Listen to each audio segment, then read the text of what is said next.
Kamu udah belajar mati-matian, ngikutin semua nasihat sukses yang ada, tapi hasilnya tetap sama, gagal. Bukan cuma sekali, tapi berulang kali. Dan itu nyesek banget.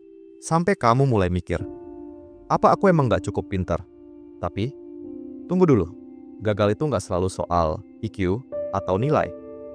Banyak kok orang biasa-biasa aja yang justru berhasil besar.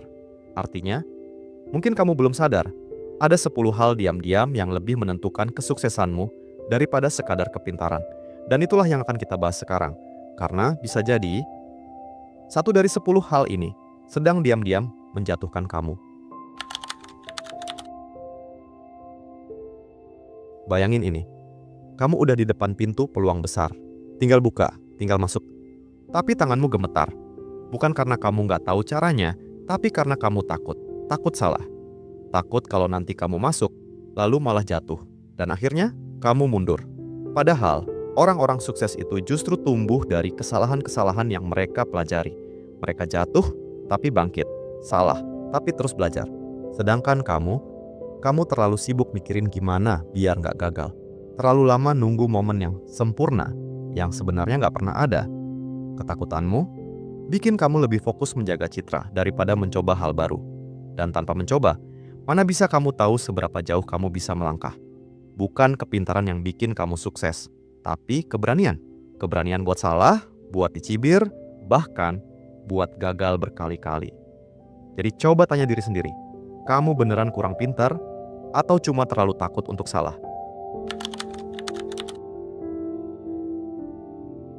Kamu tahu apa yang harus dikerjain. Kamu tahu tugasnya, tanggung jawabnya, dan kamu tahu seberapa besar manfaatnya kalau kamu selesaikan hari ini. Tapi, kamu tunda. Kamu bilang, nanti aja, masih ada waktu. Besok, lusa, minggu depan. Dan tahu-tahu, waktu habis. Kesempatannya lenyap, yang tinggal cuma penyesalan. Dan beban mental yang makin berat. Menunda itu kayak ngelilit tali di kakimu sendiri. Pelan-pelan, kamu bikin langkahmu makin berat. Ini bukan soal IQ.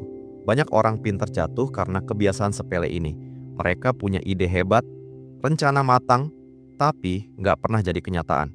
Karena tertunda, dan tertunda, dan tertunda lagi. Yang lebih bahaya, menunda bisa ngerusak harga diri. Kamu mulai kehilangan kepercayaan pada dirimu sendiri, karena kamu terlalu sering ngecewain dirimu sendiri. Jadi, kalau kamu merasa stuck, mungkin bukan karena kamu bodoh.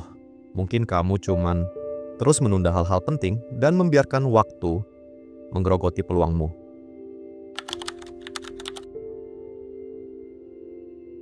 Kamu lihat orang lain posting kesuksesan mereka, beli rumah, naik jabatan, bisnisnya laris, atau liburan ke luar negeri. Kamu scroll, lalu diam-diam mulai merasa kecil. Kamu pikir, kok hidupku gini-gini aja ya? Padahal kamu nggak tahu perjuangan mereka. Kamu nggak lihat lemburnya, nggak dengar tangis di balik layar, nggak tahu berapa kali mereka jatuh dan bangkit. Yang kamu lihat cuman puncaknya, bukan proses panjangnya. Dan saat kamu terlalu sibuk membandingkan, kamu mulai kehilangan arah. Bukan karena kamu nggak pintar, tapi karena energimu habis untuk melihat hidup orang lain, bukan untuk membangun hidupmu sendiri.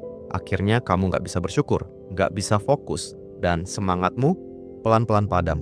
Kamu ngerasa semua usahamu sia-sia, karena nggak bisa nyamai standar yang kamu sendiri nggak paham asalnya dari mana. Padahal, satu-satunya orang yang perlu kamu kalahkan adalah dirimu sendiri. Versi kamu yang kemarin. Setiap orang punya waktunya. Tugasmu bukan jadi mereka. Tugasmu adalah jadi versi terbaik dari dirimu sendiri.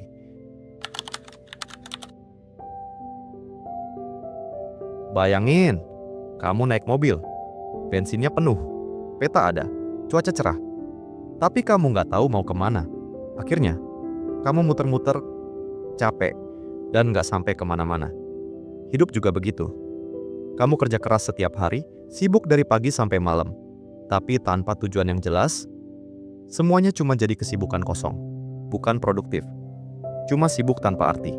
Kamu bukan gagal karena nggak pintar, tapi karena kamu nggak tahu apa yang sebenarnya kamu kejar. Nggak punya tujuan yang kamu yakini, yang kamu perjuangkan habis-habisan. Akhirnya kamu ikut arus, nyoba ini, nyoba itu, tapi nggak ada yang benar-benar kamu dalami. Dan saat gagal, kamu bingung. Karena dari awal, kamu sendiri nggak tahu mau kemana. Tujuan itu seperti kompas, bukan cuma penunjuk arah, tapi pengingat kenapa kamu harus terus melangkah. Meski capek, meski jatuh. Saat kamu tahu kenapamu, kamu akan kuat menghadapi bagaimana dan kapan. Tapi tanpa itu, kamu cuma muter-muter, terjebak di lingkaran, sibuk tapi nggak pernah tumbuh. Zona nyaman itu manis. Nggak ada tekanan, nggak ada risiko. Semuanya terasa aman. Tapi lama-lama, kamu mulai mati rasa. Kamu nggak lagi berkembang. Kamu cuma jalan di tempat sambil lihat orang lain melangkah jauh ke depan. Dan kamu mulai mikir, kok mereka bisa ya? Padahal, mungkin satu-satunya bedanya adalah mereka berani keluar. Kamu tidak. Kamu bukan gagal karena kurang pintar, tapi karena kamu terlalu nyaman jadi biasa-biasa aja. Kamu takut kalau melangkah lebih jauh, kamu akan kehilangan yang udah ada. Padahal kadang, untuk dapat sesuatu yang lebih besar, kamu memang harus rela ninggalin kenyamanan sementara. Zona nyaman itu jebakan halus. Dia nggak langsung menjatuhkanmu, tapi pelan-pelan mematikan potensimu. Dan makin lama kamu di situ, makin sulit keluar. Sukses itu bukan soal siapa yang paling cerdas, tapi soal siapa yang berani bergerak, meski belum yakin, meski belum siap.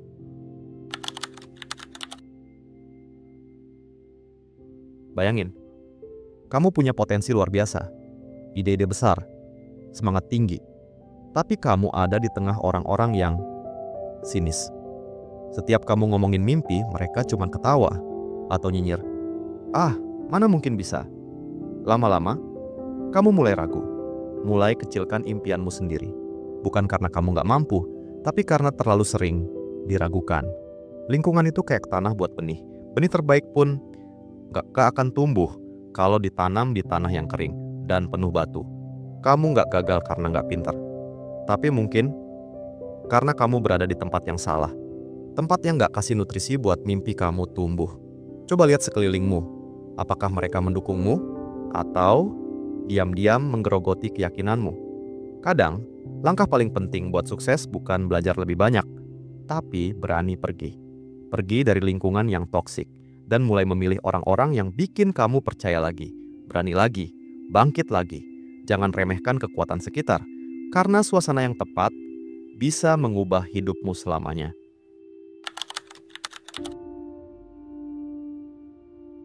Kamu pasti pernah ngalamin ini. Hari pertama, semangat banget. Hari kedua, mulai berat, tapi masih lanjut. Hari ketiga, mulai cari alasan. Hari keempat, lupa. Dan siklus itu terulang lagi, dan lagi. Inilah musuh paling halus dari kegagalan, nggak konsisten. Bukan karena kamu nggak pinter, tapi karena kamu belum punya daya tahan buat terus jalan, meski semangat udah mulai menurun. Padahal, kesuksesan seringkali bukan soal kecepatan, tapi soal siapa yang bisa bertahan paling lama. Konsistensi itu pondasi. Tanpa itu, sebesar apapun ide kamu, hasilnya bakal tetap nihil. Orang-orang yang kamu anggap sukses bukan selalu yang paling jenius, tapi mereka yang terus jalan. Saat bosan, saat capek, saat nggak ada yang lihat dan nggak ada yang muji. Karena mereka tahu, hasil besar itu dibangun dari langkah kecil yang dilakukan berulang-ulang.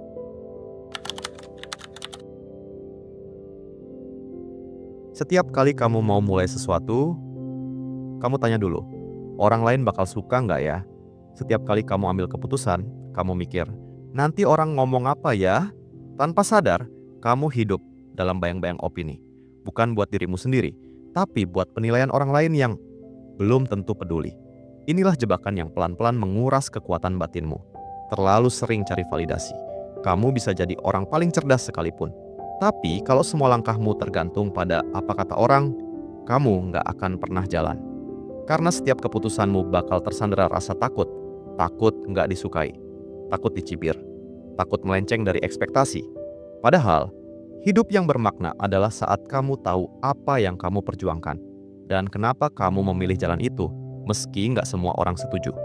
Sukses sejati lahir dari keyakinan dalam diri, bukan dari sorakan penonton.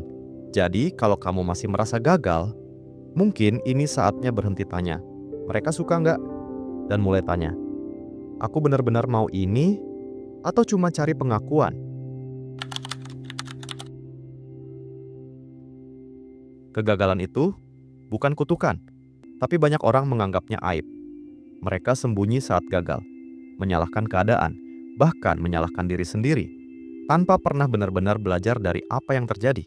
Akibatnya, kesalahan yang sama terus terulang, dan kamu pun mandek di tempat yang sama bertahun-tahun. Padahal orang sukses juga pernah gagal. Bedanya, mereka berani menatap luka itu dan bertanya, apa yang bisa kupelajari dari sini? Mereka tahu kegagalan bisa jadi guru terbaik, asal kita siap jadi muridnya. Tapi sayangnya, banyak yang lebih sibuk kecewa daripada belajar. Lebih sibuk menyangkal kenyataan daripada menerima dan memperbaikinya. Kamu nggak gagal karena nggak pintar, tapi karena kamu menolak melihat nilai dari kegagalan itu sendiri. Kamu terlalu cepat ingin move on, tanpa sempat menyerap pelajarannya. Jadi, daripada terus tanya, kenapa aku gagal lagi? Coba ubah jadi, apa yang belum kupahami dari kegagalan ini? Karena dari sanalah perubahan dimulai.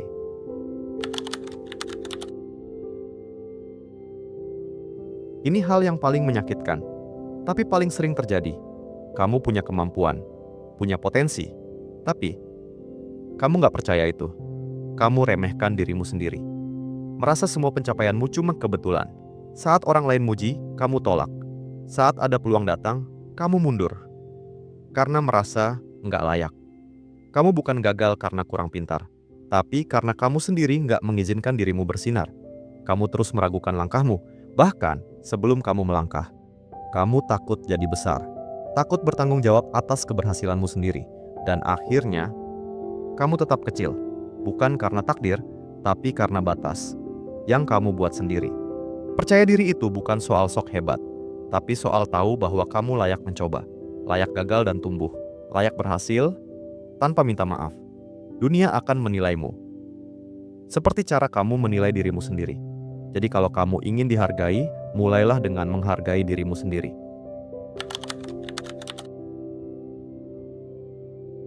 Gagal itu menyakitkan, tapi yang lebih menyakitkan adalah gagal dan nggak tahu kenapa. Dan yang lebih buruk lagi adalah menyalahkan diri sendiri. Padahal kamu nggak sadar, kamu gagal bukan karena bodoh, tapi karena ada hal-hal kecil yang selama ini kamu abaikan. Hal-hal yang nggak diajarkan di sekolah, nggak tertulis di buku, tapi diam-diam menghalangi langkahmu setiap hari. Sekarang, kamu sudah tahu 10 hal itu. Pertanyaannya, mana yang paling sering kamu alami? Mana yang paling membelenggumu? Karena kesadaran adalah awal dari perubahan. Dan perubahan sekecil apapun, kalau kamu mulai hari ini, bisa membentuk masa depan yang sangat berbeda dari kemarin. Kamu sudah cukup pintar. Sekarang saatnya lebih berani, lebih jujur, dan lebih bertindak. Bukan untuk jadi sempurna, tapi untuk jadi lebih dekat dengan versi terbaik dari dirimu sendiri. Kalau kamu merasa satu atau lebih dari 10 hal tadi ada dalam dirimu, itu bukan akhir, itu awal dari kesadaran. Dan kesadaran adalah langkah pertama menuju perubahan. Jadi, jangan cuma ditonton, jangan cuma dipahami. Lakuin sesuatu sekarang juga. Tulis di kolom komentar, hal mana yang paling kamu rasakan, dan apa langkah kecil yang akan kamu ambil mulai hari ini. Jangan lupa like, subscribe, dan nyalakan loncengnya. Biar kamu nggak ketinggalan konten reflektif seperti ini, yang bisa bantu kamu naik level, bukan cuma di pikiran, tapi juga dalam hidupmu.